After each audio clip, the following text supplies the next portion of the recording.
Olá pessoal, paz seja convosco. Como que vocês estão? Tudo bem? Então, eu estou colocando esse vídeo no grupo aqui. Por quê? Porque eu quero adiantar para vocês o capítulo 4. Por quê? Porque sábado agora, né, é a nossa última aula, né? E assim a gente termina então a teologia bíblica, ou vamos tentar terminar a teologia bíblica nesse sábado. Como o capítulo 4 ele é um capítulo pequeno, né? Eu quero passar para vocês aqui um pouquinho, né? Nós vamos falar um pouquinho sobre as testemunhas, nós vamos falar um pouquinho sobre alguns dados importantes sobre a essência, o que está por trás, né, do reino de Deus e um pouquinho do Messias desse reino, tá bom? Então, só para a gente relembrar um pouquinho do que nós aprendemos, tá? A teologia bíblica do Novo Testamento, ele é uma caminhada. Então nós entendemos lá no começo, no capítulo 1, vocês lembram, o que era teologia? A revelação de Deus, tá? Então como ele se revelou no Antigo, agora nós estamos vendo como ele se revelou através de Jesus, né, no Novo Testamento. E aí nós começamos a compreender um ponto importante ali da teologia, né? Nós vimos que no período de Roma, da Igreja Romana, não se tinha estudo nenhum, por mais que os padres, né, os monges, os monastérios e tudo mais, eles eram grandes estudiosos, mas não se tinha um estudo mais aprofundado a respeito do que nós aprendemos hoje sobre testemunhas oculares, qual é a fonte dos evangelhos e tudo mais. Veio a Reforma Protestante, colocou a palavra de Deus como autoridade, né? Somente pela graça, somente pela fé, glória somente para Deus, amém? Somente pela fé, e assim. Só que também não houve estudo mais aprofundado a respeito do que é testemunhas oculares, quem que é a fonte, quem que, enfim, como que era o Jesus histórico, como que era, né, a vida social de Jesus e tudo mais. Isso foi mais para frente. Depois, lá para o século 18 para 19, dois teólogos começaram, então, a buscar esse sentido. Só que o início do estudo do Novo Testamento foi através do que, gente? Através de metodologias históricas, né?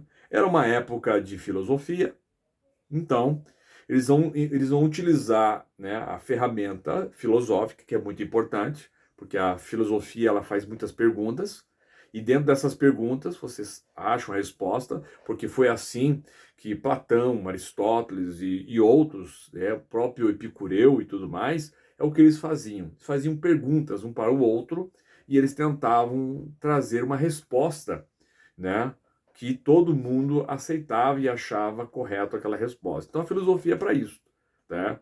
Jesus, né, a filosofia pergunta, Jesus, né? Jesus era o Messias? Por que que ele era o Messias? Né? A Jesus era filho de Deus? Por que ele era filho de Deus? Quem falou que ele era filho de Deus? Como é que a gente sabia que ele era filho de Deus? E através de perguntas, esses primeiros teólogos começaram a desvendar muitas coisas importantes, teologicamente dizendo, mesmo com alguns problemas que nós vimos aí. Muitos teólogos, né, meio que negando a divindade de Cristo, muitos não se importando muito com o miraculoso, com o sobrenatural, nós aprendemos isso, tá? E aí nós começamos a pegar muitos teólogos, lembram deles? Rudolf Bultmann, Jeremias, John Mayer e Günther Borkhahn e outros, todos Maria alemães, né? E eles, através de uma metodologia mais histórica, né, filosófica, existencial, né, mais assim, eles começaram a buscar um Jesus não miraculoso, porém um Jesus mais histórico. E através disso abriu portas para nós, para entendermos muito mais a sociedade da época, né? Então nós entendemos dentro da historiografia né, que você não pode trazer o teu ponto de vista histórico, atual, contemporâneo, e levar lá para um século XV, XVIII, XIX e tal, e tentar entender a mentalidade daquelas pessoas naquela época com a mentalidade que você tem hoje. Então você tem que ir até lá, entender como que eles pensavam, como que eles enxergavam, né? Por exemplo, se pega uma parábola de Jesus, por exemplo, quando você vai buscar uma historicidade, você vai ter que, primeiramente, como que aquele povo entendia aquela parábola. A parábola do grão de mostarda, por exemplo. Né? Por que Jesus falou aquilo ali? Né? Como que eles entendiam a mostarda? Como que era o contexto deles ali? E aí você vai entender e você vai tirar ali uma boa de uma interpretação, uma hermenêutica. Você se aprofunda um pouquinho mais, buscando como que era o entendimento da época deles, né? Como que eles, como por exemplo, como agricultores de terra, como que eles plantavam, como que era a agricultura na época, como que eles receberam essa parábola, essa figura de linguagem para Jesus ele trazer um sentido de reino, e aí você traz uma boa hermenêutica, você traz uma boa exegese, né? E dentro de uma historicidade você começa a entender, e aí você traz para cá, e aí você consegue entender o contexto, né, de Jesus na época. Né? Então eles faziam isso. Basicamente uma hermenêutica, uma exegese, porém não se preocupando com o miraculoso, não se preocupando com o sobrenatural. E aí nós entramos no reino, lembra? Reino de Deus. Né? O reino de Deus. Que no começo, até o próprio Agostinho, Santo Agostinho, né? O grande pai da igreja, né? Um grande intelectual da igreja antiga, né? Medieval, até ele entendia que reino era igreja, que Jesus veio implantar a igreja. Não, igreja é o resultado do reino de Deus. Né? E aí nós fomos entendendo todo o aspecto de reino. O que era o reino de Deus? Né? E nós pegamos um pouquinho, paramos assim, abrimos uma lacuna, um parênteses ali, para falar sobre reino de Deus na visão daqueles dispensacionalistas. Né? Que realmente nós temos um pouco disso, trabalhamos um pouco disso, mas quando nós nos aprofundamos um pouquinho a respeito, a gente vê que tem muitas coisas, biblicamente e até escatologicamente falando, que não dá para levar ao pé da letra, literalmente. Lembra que nós falamos sobre milênio, que nós entendemos que são 1000 anos literal, mas para o calvinismo, milênio ele é um período grande, não é 1000 literalmente, a 1000, não.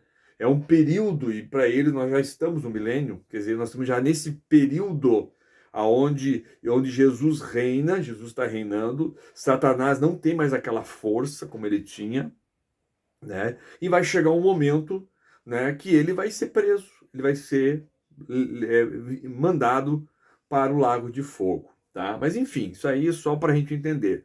E aí nós entendemos que reino de Deus, ele não é algo só futuro. Você lembra que tem bastante teólogos, Rudolf Bultmann pensa muito nisso, Günther Borkham pensa também. Eles pensam sempre em algo futuro, apocalíptico, lembra? Então, muitos deles achavam o seguinte, que Jesus, então, ele era um profeta, o profeta, não era um profeta, não era esses profetas das religiões apocalípticas, que nós vamos aqui aprender no capítulo 4, né, que surgiram na época, né, mas ele era o profeta para eles, né, Jesus não era divino, ele era o profeta, né, mas ele veio fazer, né, ele veio trazer o reino de Deus. E aí, alguns como John Mayer e outros, né, começaram a entender o seguinte: não, o reino de Deus ele é algo futuro realmente, ele é algo futuro porque o reino ele vai ser completado, né, com a volta iminente de Jesus, né? Porém o reino de Deus também é presente, ele é presente, né? Então por que ele é presente? Porque Jesus né? E é interessante que é um dos aspectos que a gente vai falar aqui sobre João Batista, porque o reino de Deus ele é inaugurado, né? Ou essa nova era, né? É inaugurado, né? É inaugurado, ele prepara a entrada de Jesus nessa terra para implantar o reino de Deus, né? João Batista ele pergunta para Jesus quando ele está preso lá, né? Ele está preso e ele pergunta, né, se realmente Jesus ele é o Messias. E aí Jesus, como ele não responde, ele faz perguntas, né? Ele faz a pessoa pensar, refletir, né? E ele manda então os discípulos de João Batista olhar o que estava acontecendo. Ele fala assim, ó, tá vendo? Os cegos estão enxergando, né? Os demônios estão sendo expulsos, né? Os coxos estão andando, né? Os surdos estão ouvindo, os mudos estão falando, quer dizer, o reino de Deus chegou. Então nós entendemos, então, a gente chama sinais da graça, né? Expulsar demônio, curar, né? Tudo aquilo que a gente encontra nos evangelhos a respeito das manifestações, das mensagens, dos milagres, das expulsões, que a gente chama de exorcismos, que Jesus fazia, né? As pessoas que ele ressuscitava, né? Enfim, tudo aquilo ali Jesus está mostrando, ó, o reino de Deus chegou. Então nós entendemos esse aspecto, amém, de reino de Deus. Que o reino de Deus ele é tanto presente como o reino de Deus ele é futuro. Uma outra coisa interessante aqui, aí nós entramos no sentido lá, você lembra do arrependimento? Como que se entra no reino de Deus? Como que você se aceita o reino de Deus? Ou como que você faz parte desse reino de Deus? Aí Jesus entra com o sentido de arrependimento, metanoia, mudança, inverter a direção. Vocês lembram? E aí Jesus, quando ele entra, ele vai pegar duas classes de pessoas. Não que seja exclusivamente ricos e exclusivamente religiosos, mas para a época, os ricos e os religiosos abrangiam toda uma sociedade, né? E os que realmente assim dominavam o povo, né, eram os ricos com a sua ganância e os religiosos com a sua religião, né? Então os ricos, né, eles simplesmente eles roubavam o povo, como Zaqueu, né? Então os que eram ricos subjugavam os pobres e os fariseus com a religião da mesma forma, utilizavam a religião para jogar um jugo em cima do povo, um peso em cima do povo, cheio de regras, né? O tal de halakha, não sei quantas proibições e que nós aprendemos, né? E não sei quantas proibições, não sei mais o que, né? Mais leis e tudo mais, jogava tudo aquilo em cima do povo, mas pelo contrário, eles não faziam. No particular, não era nada disso. Então, eles subjugavam os ricos, subjugavam os pobres, e os fariseus, com a religião, subjugavam os pobres. Então, Jesus coloca essas duas pessoas, ele vai bater muito. E no Evangelho de Lucas, vai bater muito Jesus falando sobre os ricos. Ah, meus celeiros estão cheios, agora é só sentar e curtir a vida. E aí Jesus, você é louco, né? Você é louco, porque hoje mesmo eu vou pedir a sua alma. Quer dizer, você vai morrer agora. E aí, ó, teu celeiro está cheio, você está rico, abastado, está cheio de riqueza, vai ficar para quem essa riqueza agora? E os fariseus, Jesus chamou eles o quê? De hipócritas. Ó, vocês são hipócritas, né? Do grego o quê? Ator, né? Papel de ator. Então eles faziam um papel que não eram eles. Eles faziam quando estavam em jejum, jejuavam, eles ficavam lá com aquela cara assim, parece que estavam doentes, para mostrar assim, olha, eu fiz jejum por vocês e tal. Ah, e levantava as mãos para orar nas esquinas, para mostrar. Então era tudo uma coisa, era tudo joguinho para poder fazer o povo acreditar que eles eram espirituais e que não podia ser tocado. Aí vem aquela ideia, do ungido de Deus, né? Temos que tomar muito cuidado. com esse ungido de Deus. Não toque no ungido de Deus. Tem que ver mesmo se a pessoa é ungida de Deus mesmo, se a pessoa está ali dentro do propósito de Deus. Mas é um outro contexto. E aí, depois disso, nós até terminamos falando sobre o reino de Deus, e nós rapidamente, meu Deus, isso aqui foi muito rápido, gente. Eu não consegui meio que explicar muito para vocês sobre a autocompreensão de Jesus Cristo. E aí nós vimos assim muitos teólogos, até eu peguei aqui Johann Weiss, você vai começar a lembrar, Dibelius, Martius Dibelius, Rudolf Bultmann, né, Hans Kosemann. Então, esses teólogos, e tem mais, Günther Borkham, Reid, que é alemão, Kosemann e outros aqui, eles tinham uma autocompreensão de Cristo, historicamente falando. Poucos aqui falam de Jesus como Filho de Deus, como divino, como aquele que morreria na cruz do Calvário, mas enfim. E aí nós iniciamos, então, falando sobre os títulos de Jesus. Lembram? Filho de Deus. Que mais? Filho do homem. Depois nós falamos sobre Jesus como Messias, o filho de Davi, o próprio nome Jesus Cristo, que já foi no finalzinho e a gente já começou a atropelar, né? O próprio Adonai, né? Adonai, Senhor, né? Rabi, né? Como mestre, né? Como mestre. Então, entendendo sobre isso, outra coisa, o profeta, né? E aí nós entendemos que tudo isso, os evangelhos, os três evangelhos, Mateus, Marcos e Lucas, porque você lembra que nós falamos no comecinho das nossas aulas, que tanto João como Paulo, nas suas epístolas, ele fala de um Jesus já ressurreto, um Jesus mais espiritualizado, né? João, ele um ou outro assim que ele repete, né, dos sinóticos, alguma coisa a respeito do Jesus terreno. Mas a grande parte de João e as cartas de Paulo, né, é um exemplo disso, de um Jesus mais agora, né, ressuscitado, um Jesus espiritualizado agora, algo mais sobrenatural e tudo mais. Então nós vimos Jesus como Filho do Homem. Por que essa importância de a gente entender no contexto dos sinóticos Jesus como Filho do Homem? Porque é a base do cristianismo. Se Jesus, se Deus, né, vamos dizer assim, se Deus não se encarnou na pessoa do Filho, no Filho Jesus, então nós não temos cristianismo.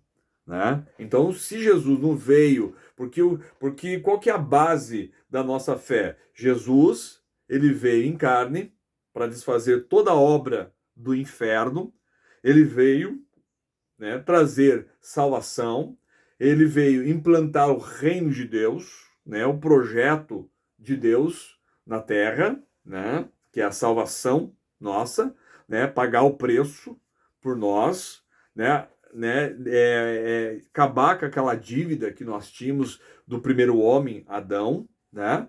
Então ele veio, né, aqui, pregou, fez milagres, expulsou demônios, levantou mortos, levantou paralíticos e coxos, tal, morreu na cruz do Calvário, terceiro dia ressuscitou e hoje está à direita de Deus Pai e envia então o Consolador, que é o Espírito Santo. Então essa é a base do Evangelho. Amém? Sem Jesus encarnado e sem Jesus morto na cruz do Calvário e ressuscitado ao terceiro dia, acabou o cristianismo. Não existe cristianismo. Não existe evangelho. Não existe Novo Testamento. Não existe epístolas paulinas. Não existe as epístolas gerais de Tiago, de 1ª e 2ª Pedro, né? 1ª, 2ª, 3ª João, Judas. Não tem. O próprio contexto de Hebreus, que exalta a divindade de Jesus Cristo, que está acima dos anjos e tudo mais, fez-se um pouco menor do que os anjos, mas depois que ressuscitou, ele voltou à essência divina dele de novo, está acima dos anjos, porque ele é o próprio Deus, né? Então, joga fora Hebreus, joga fora as cartas paulinas, joga fora todo o contexto joanino, né? Joga fora os evangelhos, ou seja, acabou o Novo Testamento. Ficamos só com a Torá, ficamos só com os profetas e tudo mais. Tá? E aí entrou o Filho do Homem, né? O próprio Filho de Deus, vocês lembram? Filho do Homem, Filho de Deus, né? Que a gente vai ver isso mais em Marcos, em Lucas, não vai ver muito em Mateus, porque Mateus, o Evangelho de Mateus, ele é muito mais voltado para os judeus, né? Mais para os judeus. Então, para provar que Jesus, né? Jesus, ele é o Filho do Homem, né? Então, outros evangelhos falam Filho de Deus, tá?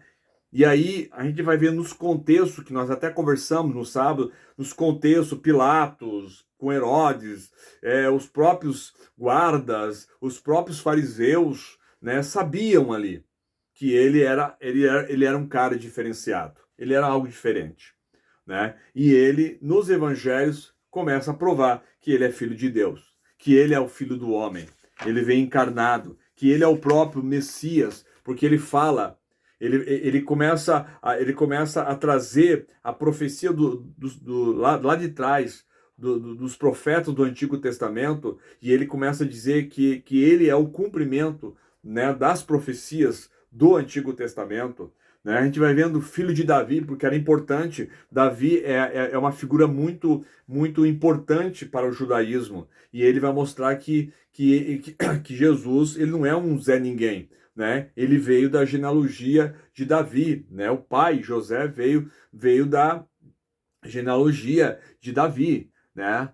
Mas ele não é o filho, né? Ele não é filho biológico de José, né? Mas ele faz parte, né, de toda essa genealogia e está ali em Lucas e em Mateus, tá?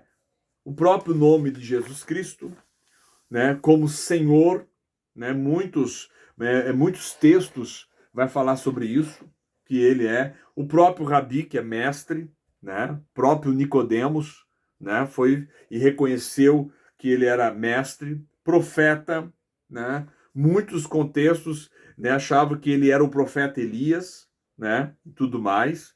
Enfim, depois nós pegamos um pouquinho no final, com uma rapidez assim gigantesca, nós pegamos lá um grande professor de teologia da Universidade de Notre Dame, nos Estados Unidos, né, França, Notre Dame, nos Estados Unidos, né? E ele vai falar sobre o Jesus histórico, o pregador de Nazaré, né? E John Mayer, né? John P. Mayer, ele vai falar bem, e Mayer, ele vai se aproximar mais daquele contexto que nós entendemos sobre Jesus. Tá bom, gente? Só para a gente ter um ponto. E aí nós entramos então agora, rapidamente, né, que já passou 23 minutos, rapidamente no capítulo 4. E aqui no capítulo 4, né, nós vamos entender como que esse reino, que nós aprendemos o reino antes. Nós aprendemos o que é, como que iniciou a teologia, tá? Você entendeu? Como que foi a cabeça dos primeiros teólogos. Depois nós entendemos o que é o reino de Deus, ok? Como que se entra nesse reino de Deus, tá? Depois como que se autocompreendia, né, a pessoa de Jesus nesse reino, tá? E agora nós vamos entender como iniciou esse reino. Olha que interessante. E como que foi essa inauguração? E ali no começo, no ponto primeiro, diz assim: a inauguração de uma nova era por João Batista. Olha que interessante. Então nós temos que entender, gente, aqui, que começa agora uma nova era. Então acabou aquele sentido de Antigo Testamento. Então depois de Malaquias, Jesus se silenciou. Amém? Houve o silêncio. E a partir de agora, então, né, entra João Batista, a voz que clama no deserto. Então entra João Batista agora, a voz que clama no deserto. Então, esse período até a aparição então de Jesus ali no Jordão, a gente chama o período interbíblico, tá? Tá? Então, em lugar da voz viva dos profetas do Senhor, que desenvolveram excelente ministério e tiveram um importantíssimo papel entre o povo de Israel no Antigo Testamento, agora surgiram então duas novas correntes religiosas que passaram a dominar a crença, né, e a religiosidade do povo de Israel. E aqui ele dá duas correntes: a religião dos escribas e a religião dos apocalípticos. O que eram eles? Primeiro, a religião dos escribas, como diz aí no livro, interpretava a vontade de Deus somente em termos de obediência à lei escrita, conforme a interpretação feita por eles próprios. Ou seja, por isso que quando nós falamos lá, lembra, de reino, voltando um pouquinho lá sobre reino, o que nós aprendemos lá? Jesus não veio abolir a lei. Jesus veio cumprir a lei, tá? Então, o que Jesus foi contra? O que Jesus bateu de frente? Vocês lembram? Ele bateu de frente com a lei ou a interpretação, melhor dizendo, tá? A interpretação dos fariseus, dos escribas, tá? Que era chamado de halakha. Lembra que eu falei tipo de um comentário bíblico? Mais ou menos isso. Tem o Torá, né? Tem lá os profetas, os ketuvins, enfim, os profetas, e aí o halakha é a interpretação, como se fosse um comentário bíblico, vamos dizer assim, uma interpretação dos doutores da lei. Então eles pegam um sábado, vira uma regra. Eles pegam a purificação, se torna uma regra, né? Então eles pegam aquilo que estava lá no Antigo Testamento e eles trazem novamente, literalmente. Era essa a religião dos escribas. Quando Jesus ele entra na história, quando ele entra em cena, ele não vai abolir a lei, ele vai abolir e ele vai bater de frente a essas coisas inventadas por eles, né? Então Jesus fala assim, lá tinha o sábado, agora aqui o sábado, o princípio que está por trás desse sábado não é guardar o sábado. A religião judaica continua até hoje, mas o princípio que está por trás para que esse evangelho ele não ficasse somente, né, em Jerusalém, Judéia, mas ele fosse para Samaria e fosse para os confins da terra. Você lembra lá? A gente joga lá para frente lá, Atos, capítulo 1, verso 8, né, o escrito de Lucas lá, né? A ideia de reino era essa. Era não ficar só em Jerusalém, não ficar só na região da Judéia, mas passar para Samaria, que era o norte, né? E de Samaria para os confins da terra. E foi o que Paulo fez. Ok? Paulo fez isso. Paulo chegou, Paulo pegou Jerusalém, Paulo pregou na Judéia, Paulo pregou em Samaria, mas ele viu que o ministério apostólico dele era os gentios, né? Eram os helenistas, né? Eram os povos, eram os confins da terra. Foi aonde que ele foi.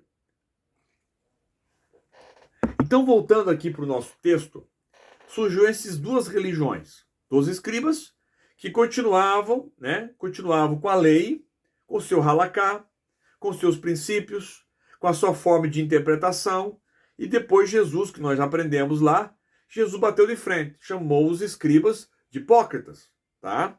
Que nós já conversamos aqui nessa recapitulação novamente. E aí tinha a religião dos apocalípticos. Lembra da palavra apocalípticos? O que é apocalíptico? Não é só a visão de Daniel, não é só lá a visão de João na ilha de Patmos, tá? A visão apocalíptica dentro da teologia, do estudo de teologia, são palavras proferidas aqui que vão acontecer lá na frente, né? Então esses Esses religiosos, né, apocalípticos, o que eles faziam? Eles incorporavam a lei, suas esperanças, mas uma salvação futura e apocalíptica. A ideia desses apocalípticos aqui é o seguinte: é aquela visão que Deus reinauguraria o seu reino. Aquela visão, a visão futura de reino.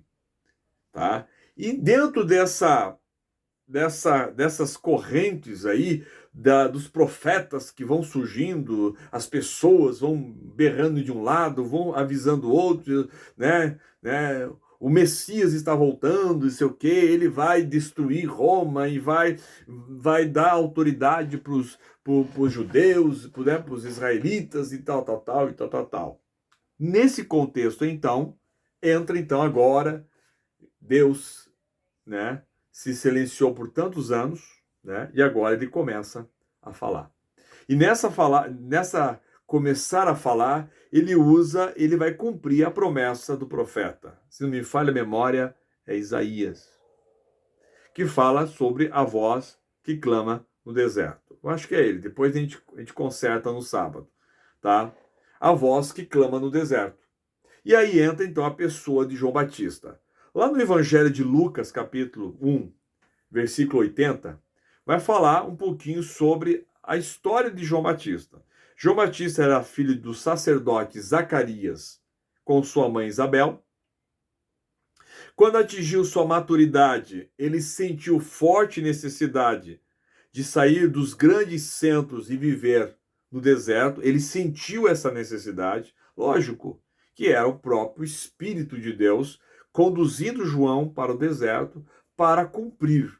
Lembra que Jesus, quando ele bate de frente com os religiosos, os fariseus, ele fala assim: eu não vim abolir a lei, eu vim cumprir. Então, ele vem cumprir a palavra. Ele veio cumprir o Antigo Testamento para dar autoridade para ele, dizendo: eu sou o Filho de Deus. Eu sou o Filho do homem. Eu sou o Filho de Deus. Ok?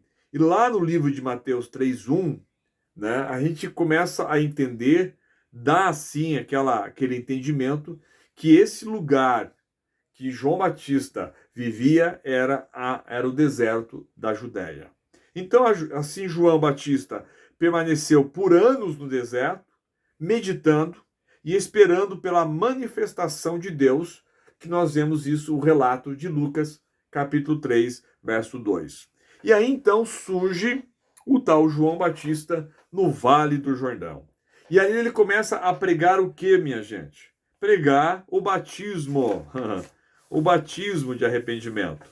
E ali ele começa a pregar profeticamente o quê? O batismo de arrependimento, falando a respeito do reino de Deus que estava próximo. Porque quem ia implantar o reino de Deus, que nós já aprendemos lá, né? Demos uma grande pincelada lá, né? É Jesus Cristo. Então, a mensagem de João Batista ali, ó, diz o quê? Que com autoridade profética, ele anunciava a ação interventora do Senhor na história, manifestando o seu poder real e que todos deveriam se arrepender. E a evidência desse arrependimento seria o batismo. E é isso que nós entendemos. Vamos repetir? Olha só. Com a autoridade profética, ele anunciava a ação interventora do Senhor na história, manifestando o seu poder real e que todos deveriam se arrepender. Ponto. E qual era a evidência desse arrependimento? Como que você prova que você se arrependeu? Através do batismo nas águas. Então, o batismo nas águas, como nós entendemos, ele não é, né? Ele não é para salvação. A salvação é pela fé. Mas o batismo nas águas é primeiramente um cumprimento, porque Jesus, ele nos ensina, ele fala, ele manda a gente fazer. Primeiro é obediência e segundo é uma evidência. Você está evidenciando para as pessoas que você, a partir de agora, você se arrependeu dos teus pecados e a partir de agora você é uma nova criatura. A partir de agora, o teu caminhar, o teu andar, o teu falar, enfim, as tuas atitudes a partir de agora é uma atitude de alguém que caminha com Cristo. Amém?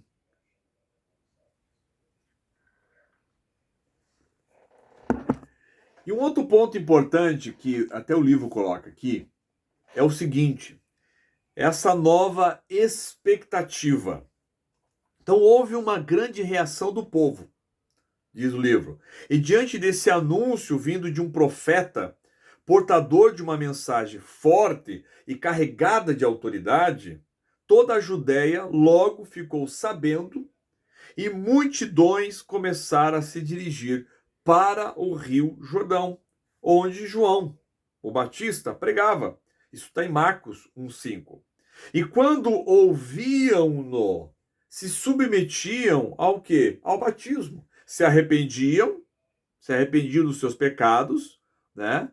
Com o coração se aceita, com a boca você declara, diz o texto bíblico. Então, eles se arrependiam de coração e de boca aceitavam, e a evidência que eles tinham era o batismo. Então eles se submetiam ao batismo e às obrigações a partir de agora como filhos de Deus. Isso está em Marcos 11:32, Mateus 14:5. Então, né, o que a gente entende da mensagem de João Batista, ele era uma voz e não a mensagem. Isso é importante. Ele não era a mensagem, ele era a voz que transmitia a mensagem. Porque quem é a mensagem é Cristo. Amém? Um outro ponto aqui, que a gente coloca aqui, que o livro coloca, só para dar uma bagunçadinha na cabeça, é em relação a uma compreensão de dois textos bíblicos, né, de Mateus, capítulo 3, verso 11, e Lucas 3:16. Fala sobre esse duplo batismo, tá? Esse duplo batismo. Porque ali, nesses textos, diz que nós somos batizados com Espírito e com fogo. E aí, alguns entendiam o seguinte, tá? Que o batismo com o Espírito é para os justos. E o batismo com fogo é para punir os ímpios. Então, um é purificação, o outro é punição. Então, houve bastante entendimento sobre isso. Porém, um grande teólogo, acho que vocês devem conhecer, Russell Norman Champlin. Tem até o comentário bíblico Champlin. É grande, enorme, bastante volumoso, né? E ele esclarece nesse comentário bíblico dele, né, que a interpretação mais comum do batismo com fogo é que ele indica o caráter do batismo com o Espírito Santo. Ou seja, né, que o fogo ele tem a função de limpar e purificar, como destruir o mal.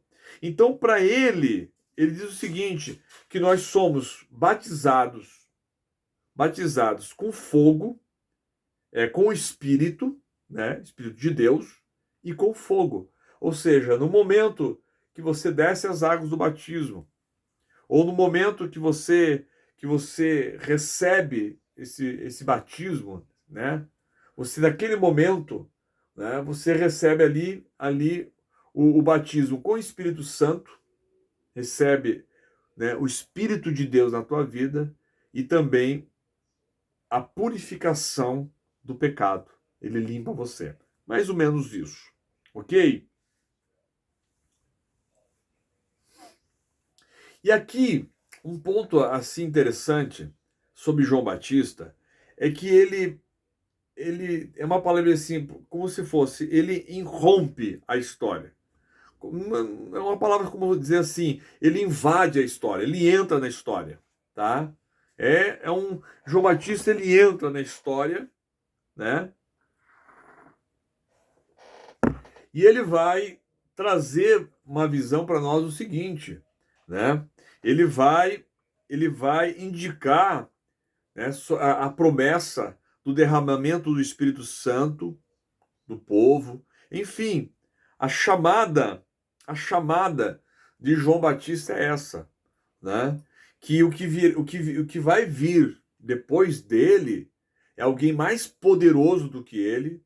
Esse que vai vir, né? Esse que vai vir, ele vai produzir muita coisa, muitos frutos. Ele vai ser o verdadeiro filho de Deus, né? O próprio Cordeiro de Deus que vai tirar o pecado do mundo, né? E é interessante que nós até comunicamos, nós já até conversamos um pouquinho nas outras aulas, não sei se você lembra, né? Que Jesus ele deu uma explicação a respeito do ministério de João Batista. Tanto lá nos textos de Mateus 11:2 e os versos seguintes, né? Ele tira algumas dúvidas de João, porque João pergunta, né?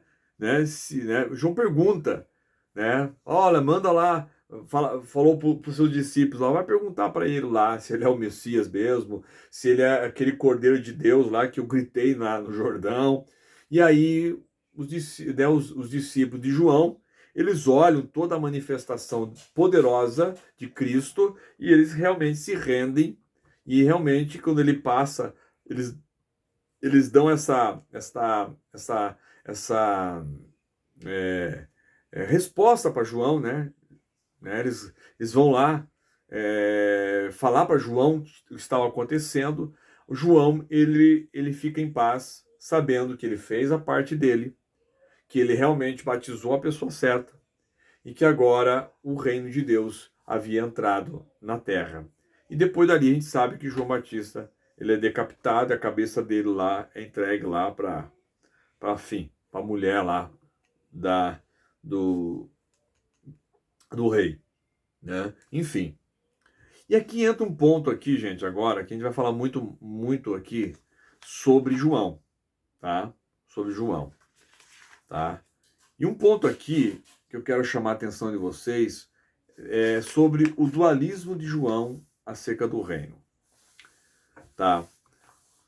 E um ponto aqui que nós temos que entender, gente, é que no quarto evangelho, a narrativa de João, ele é bem diferente dos sinóticos. O que é sinótico? Mateus, Marcos e Lucas. Aqui, João descreve Jesus como o Cordeiro de Deus que tira o pecado do mundo. Tá? Isso está em João 1:29. Portanto, o que nós podemos aqui entender do Evangelho de João, que ele não pretende dar uma história diferente da narrada pelos sinóticos, mas ele apresenta, ele representa uma tradição independente. Então ele vai falar de um Jesus já sobrenatural, né? Ou seja, um Jesus ressuscitado agora. Tá? E aqui que entra o sentido do dualismo de João. Nós aprendemos lá atrás que os sinóticos, Mateus, Marcos e Lucas, eles trabalham com eras, né? Era presente, era futura. O reino presente, o reino futuro. Sempre assim. A gente chama isso dentro da teologia dualismo. Tá? João ele já trabalha o dualismo acerca do reino diferente. Né? Até coloquei aqui, dizendo assim, é uma concepção filosófica ou teológica do mundo baseada na presença de dois princípios ou duas realidades opostas. Isso chama-se dualismo. Isso é usado também na filosofia. É quando você pega uma situação, um contexto, e você cria ali, né? Você cria dois princípios, né? Por exemplo, eu vou dar um exemplo aqui, né? Por exemplo, João, ele trabalha muito com o mundo superior e o mundo inferior. O dualismo lá atrás, o dualismo dos sinóticos, ele trabalha muito entre duas eras, períodos. Ele trabalha muito, como eu falei, era presente e era vindouro. E essa era presente e essa era vindouro, essa era que que está para vir, né, ele tem um sentido de mundo. Mundo. Então, esta era esse contexto de mundo e o contexto lá à frente de mundo também, de outro aspecto, né, de mundo. E aí, João já não. João, ele é um evangelho um pouco independente. Ele vai trazer um dualismo, quer dizer, esses dois princípios sobre Cristo, tá? Ou a essência de Cristo, diferente dos evangelhos. Jesus está aqui, Jesus morreu, Jesus ressuscitou, e lá ele vai voltar. Isso é a visão Mateus, Marcos e Lucas. João não. Ele vai trazer, Jesus, ele ressuscitou, tá? Ressuscitou, e agora ele está no mundo superior. Ele está no mundo de cima. E nós ainda estamos no mundo inferior, o mundo de baixo, tá? Quando ele fala baixo, não é inferno, gente, tá? Quando ele fala assim, por exemplo, João 8:23, só para vocês terem uma ideia. Vós sois de baixo, ou seja, mundo inferior. Eu sou de cima, ou seja, mundo superior, sobrenatural, céu. Vós sois deste mundo, mundo inferior. Eu não sou deste mundo, mundo superior, parte de cima. Então, isso é dualismo de João. Deu para entender mais ou menos? Por exemplo, só para vocês entenderem um pouquinho mais, porque isso, no momento que você começa a entender, lendo o Evangelho de João, você vai dizer, olha, agora entendi ali que o professor falou sobre dualismo. É mesmo, olha só, né? Então ele pega o diabo e fala assim, ó, o diabo ele está atuando no mundo inferior, não é inferno, mundo inferior, natural, né? E Deus ele está no mundo superior, está no céu, né? Por exemplo, o dualismo joanino representa quase sempre uma diferença entre este mundo. Quando ele fala este mundo como mal, que este mundo ele é governado pelo diabo. Então, o mundo inferior é do mal. Esse mundo inferior é governado pelo diabo, está em João 16:11. E o mundo de cima é de Deus. Isso está em João 18:36. Jesus veio para ser luz deste mundo. Então, Jesus, que é da parte de cima, tá? Ele se encarnou e veio para esse mundo inferior. Quando ele veio para esse mundo inferior como homem, aí você vai entender o contexto de Hebreus, quando o autor de Hebreus, que a gente não sabe se é Paulo, quem que é, mas enfim, ele é canônico, porque ele tem toda a estrutura literária, né? Toda a estrutura literária, fonte, enfim, tradição, toda a parte histórica, enfim, tem todo um contexto que realmente ele é canônico e ele tem todo um entendimento que faz parte de todos os livros que hoje nós dizemos que é canônico, que é realmente inspirado por Deus, né? Ele diz o seguinte, que Jesus se tornou um pouco menor do que os anjos. Isso não quer dizer de autoridade, que Jesus veio aqui, né? Jesus veio, Filho de Deus, se encarnou como homem e agora ele perdeu a autoridade. Não. É que como homem ele se torna um pouco menor do que os anjos, porque os anjos são espirituais. Não tem corpo. E Jesus tem corpo. Então ele sofre, ele cansa, ele tem fome, tem sede, ele tem que descansar, dói os pés, né? Dói a coluna. Enfim, ele é homem, mas é divino. E aí nós vamos entender isso. Então lá em João 11:9, João diz assim, Jesus veio para ser a luz desse mundo.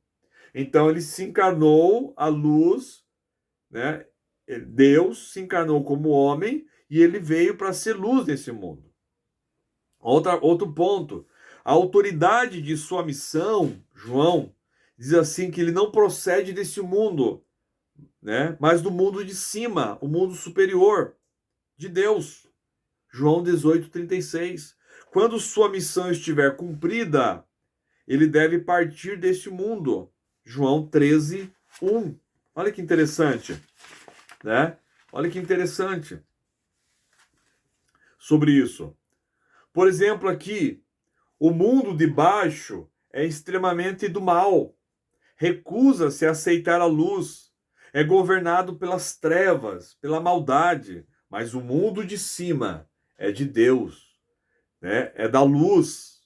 Jesus veio trazer a verdadeira luz, que é a parte de cima para os homens, mas os homens não perceberam mais as trevas. Ele veio para os seus, mas os seus não receberam, quer dizer, ele veio lá da parte de cima para os seus, que vive na parte de baixo, no mundo inferior, mas os seus que moram no mundo inferior não aceitaram, né?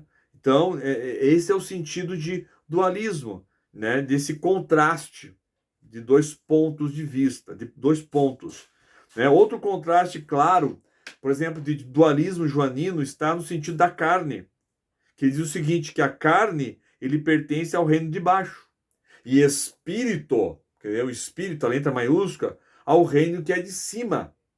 A carne representa a fraqueza para João, a impotência do reino inferior, que é o reino humano. Então, o reino humano para João é um reino que representa fraqueza. Nós somos fracos, somos pecadores.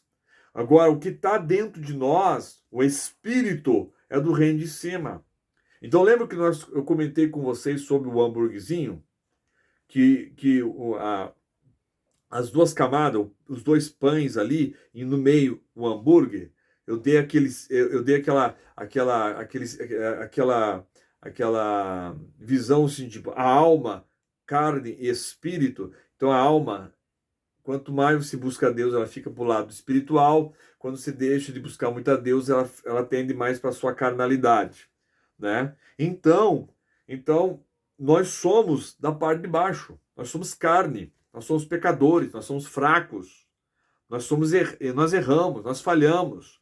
Nós somos pessoas orgulhosas, soberbas, tudo que se imagina, como o calvinismo diz, né? Nós somos, o calvinismo ele pega pesado, ele fala assim que nós somos, puxa vida, como que o calvinismo diz assim? Nós somos, esqueci a palavra agora, nós somos tipo, sabe, a nossa carne, ela é totalmente pecaminosa, sabe? Nós somos terrivelmente pecaminosos, de João Calvino, né? Porque nós somos da parte, né, inferior. Agora, o que está dentro de nós, né, e que está levando o nosso espiritual, nosso espírito, né, é o Espírito de Deus. Então, é a parte de cima. A luz está vindo sobre nós. Amém, gente? O homem, continuando aqui, o homem mortal precisa nascer de cima. Olha só a ideia de João, né? A cristologia joanina, né?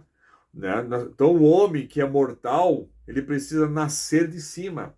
Nascer, o que é nascer de cima? Nascer do Espírito, né? E ele diz o seguinte, que quando nós nascemos do Espírito, né, nós compreendemos, nós experimentamos, nós participamos do dom de Deus, das bênçãos do reino de Deus. Está em João 3,12. Jesus, vindo de cima, instituiu uma nova forma de adoração, sem precisar ir a Jerusalém, ao Monte Gerizim. Jesus substitui as instituições, as criações humanas, como templo, e agora introduz a adoração como espiritual. Lembra de João 4, capítulo 4, ali, a história de Jesus com a mulher samaritana?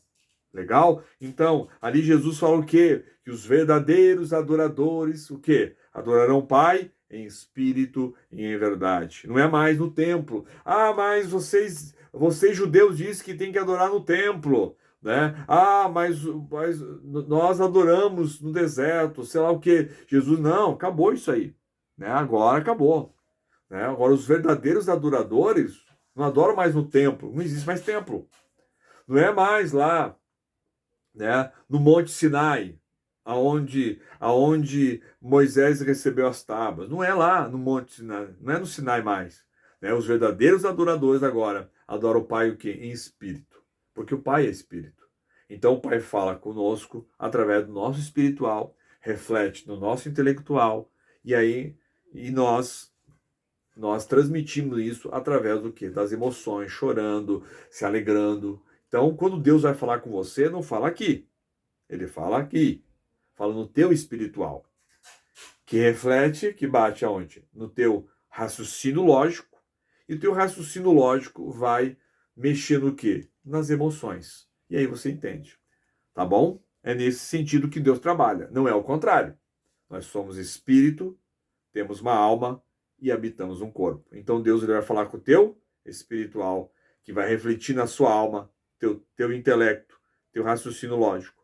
E aí, logicamente, nós somos cheios de emoções, nós vamos trabalhar nas emoções. Amém, gente? Tranquilo até aqui? Um outro ponto interessante aqui é que João, ele fez uso do termo mundo, lembra? Mundo no grego, cosmos, né? Para designar o gênero humano. Lembra que nós falamos que essa palavra mundo, ele pode ser criação de Deus. Esse mundo, ele pode ser um sistema, tá? E esse mundo, ele pode ser também entendido como humanidade. Então, por exemplo, João usa essa palavra cosmos como gênero humano, como a humanidade, tá? Ele vai sempre trabalhar assim, né? Este mundo, né? Por exemplo, lá, porque Deus amou o mundo. Então, ele não está falando de sistema. Ele não está falando da criação de Deus lá no começo lá do projeto Gênesis lá. Não, não. Ele está falando porque Deus amou a humanidade. Deus amou o gênero humano de uma tal forma que deu o seu filho unigênito, seu único filho, né, para que todo aquele que nele crê, quer dizer, né, que acredite, que aceite ele como Senhor, né, não pereça, ou seja, não viva uma eternidade sem Deus. Então, para João, ele vai utilizar muito isso. Se olhar o Evangelho de João, toda vez que ele falar, né, ele falar sobre cosmos, né, se você pegar o Evangelho de João no grego koiné, aí você vai ver que tem a palavrinha cosmos, que ele está falando não de sistema, como Paulo, e não vos conformeis com este mundo, com esse cosmos, quer dizer, com esse sistema, mas transformai-vos pela renovação do vosso entendimento. Ali Paulo está falando. Ali Paulo está falando sobre um sistema que é do diabo. A João não. João está falando aqui que ele está falando porque Deus amou o mundo. Ele está falando sobre gênero humano. Amém, gente? Todas as coisas foram feitas por intermédio dele, e sem ele nada do que foi feito se fez. João 3. Então, o mundo criado continua sendo de Deus. O mundo criado continua sendo. O que o diabo ele tem aí, né? Que cosmos o diabo ele tem aí? É o sistema. O sistema é do diabo. Mas o mundo, cosmos, continua sendo de Deus. Amém? Então, o controle está na mão de Deus. O diabo, ele utiliza o sistema. Por isso que Paulo fala, e não vos conformeis com este sistema, com este mundo. Porque o sistema é do diabo. Agora, o projeto Gênesis continua. O projeto Gênesis continua. Ah, o diabo, ele trabalha com o sistema, professor. Sim, mas ele tem que caminhar dentro de um projeto de Deus. O diabo não está trabalhando paralelo. Ele está trabalhando dentro do tempo de Deus. Amém? É tempo de Deus. É aquele tempo. Deus te deu um tempo, né? Por exemplo, Deus falou para você, vamos supor, um exemplo. Deus falou assim para você, você vai viver só 90 anos. Então você vai fazer da tua vida o que você quiser. Deus tem um plano maravilhoso para a tua vida. Mas você vacalha com o teu tempo. você vacalha com o teu sistema, você vacalha com os anos da tua vida. E aí o teu final é uma eternidade sem Deus. Aí não adianta chegar no juízo final e dizer, ah, Senhor, blá, blá, blá. Eu falei assim, não. Eu tinha um projeto bênção para a tua vida. Eu tinha um projeto grande na tua vida. Mas você pegou esses 90 anos, 80, 75, sei lá o quê, que eu dei para você, né? E você avacalhou. Eu te dei 75 anos. E você, com 55, você fez coisas erradas e morreu. Eu tinha mais anos para você ainda. Tinha anos ainda para você. Quase 30 anos a mais para você. Mas você, com 50 e poucos anos, você fez coisas erradas. Você só viveu na miséria espiritual. Você viveu longe de mim. E você morreu antes do tempo. Antes do tempo. Eu não tirei a tua vida. Você que tirou. Então, gente, para João é isso, é desse sentido. Então, João declara que o cosmos, uma unidade, se afastou de Deus para servir aos poderosos, malignos, o mal, parte inferior. A vinda de Jesus, segundo João, originou uma divisão entre os homens do cosmos, desse sistema, e os escolhidos por Jesus, que formam então a sua nova comunidade em Cristo, que é a igreja, que estão no mundo, mas não pertencem a este mundo. João 17:16. Deu para entender?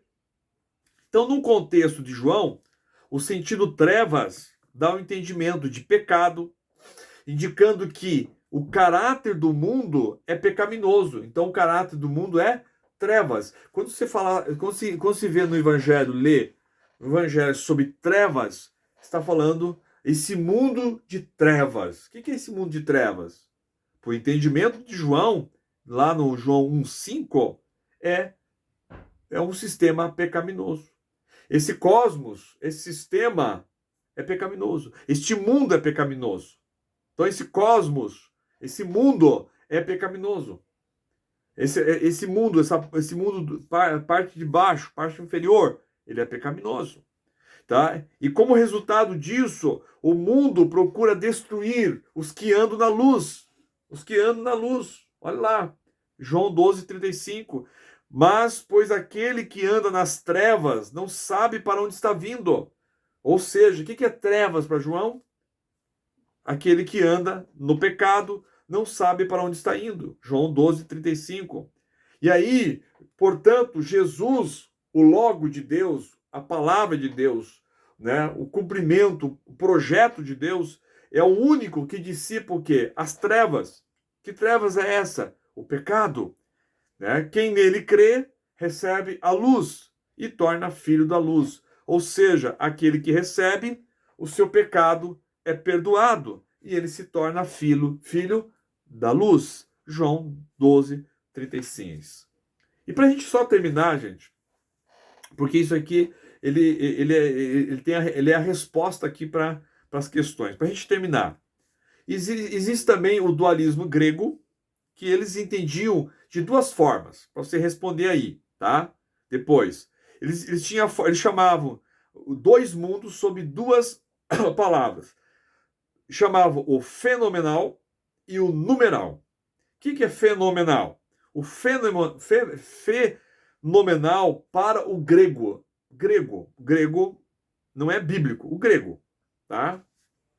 O grego seria um mundo mutável, que muda, transitório, visível, e o numeral para eles seria o mundo invisível, o eterno, que é a esfera de Deus, ou dos deuses, que pertence somente ao mundo superior.